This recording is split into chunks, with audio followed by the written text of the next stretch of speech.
जय श्री कृष्णा मित्रों, कैसे हैं आप लोग। उम्मीद करती हूँ आप लोग बहुत अच्छे होंगे और अपने जीवन में बहुत खुशहाल होंगे। अगर कोई परेशानी भी है तो ईश्वर पे इतना विश्वास रखिए कि वो आपकी परेशानी को बहुत जल्द दूर कर देंगे।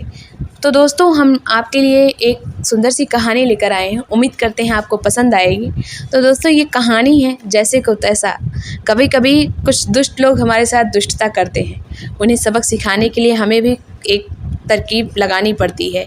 उन्हें उन्हीं की भाषा में समझाना पड़ता है ताकि वो आगे ऐसा काम ना करें। तो दोस्तों, एक साधु महाराज थे जिनका नाम कौशलनाथ था। कौशलनाथ महाराज बहुत ही पूजा पाठ वाले थे। वो अपनी साधना में दिन रात लीन रहा करते थे और लोग उनसे जो भी समस्या बताते वो उनका हल बताया करते कि अच्छे कर्म करो, सच बोलो और सबका भला करो, उसी में अपना भी भला होगा। इसी तरीके से जीवन बीत रहा था।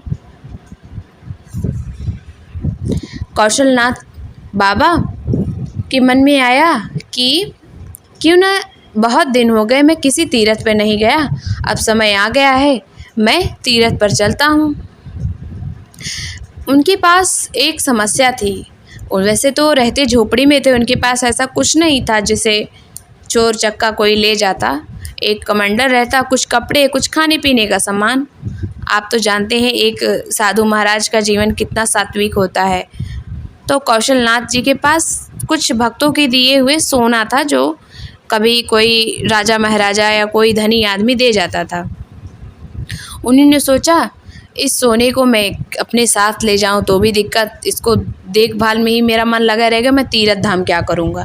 तो उन्होंने सोचा क्यों ना मैं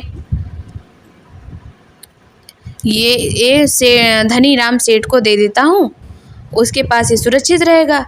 और धनी राम का घर उनके झोपड़ी के कुछ दूरी पर ही था और वो उस धनी राम का स्वभाव भी अच्छा था। तो कौशलनाथ जी उसके घर की तरफ निकल पड़े।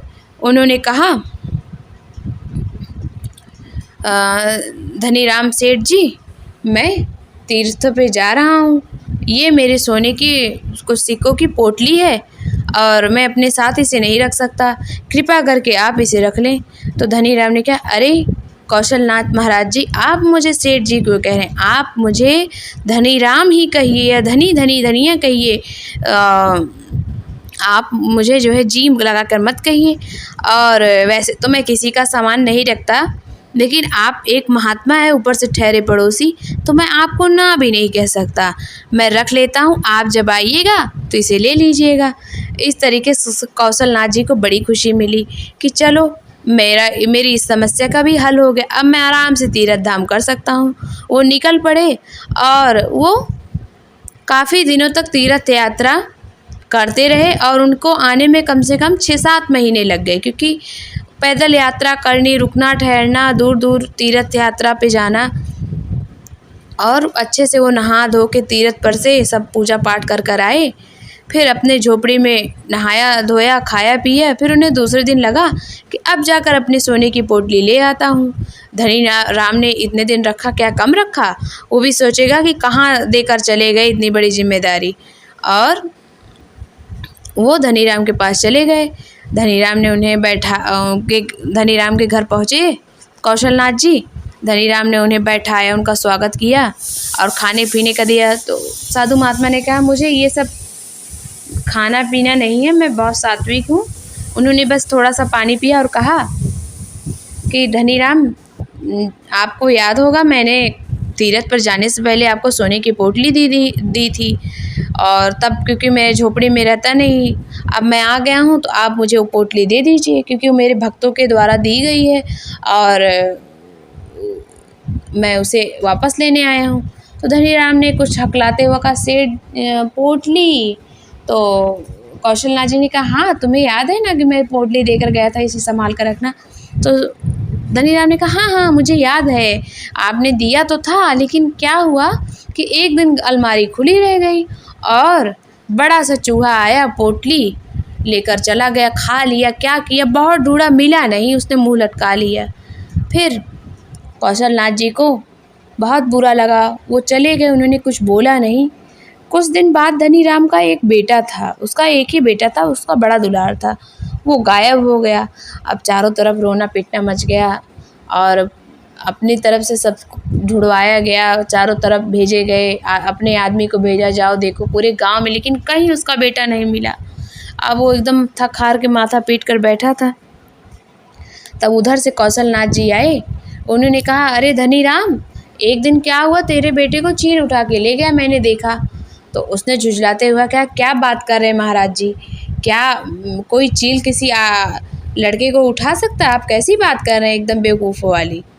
तो कौशलनाथ जी ने कहा, धनीराम, क्यों नहीं चील उठा सकता? जब एक सोने की पोटली को चूहा खा सकता, उठा के ले जा सकता है, तो चील क्यों नहीं किसी लड़के को उठा सकता? तुम बताओ। तो इस तरीके से धनीराम को अपनी भूल का बहुत एहसास हुआ। वो कौशलनाथ जी के पैर पकड़कर रोने लगा। उसने कहा, महाराज जी, मुझे अपनी गलती का एहसास हो गया है, आप अपनी पोटली ले लीजिए, मेरे बेटे को वापस कर दीजिए।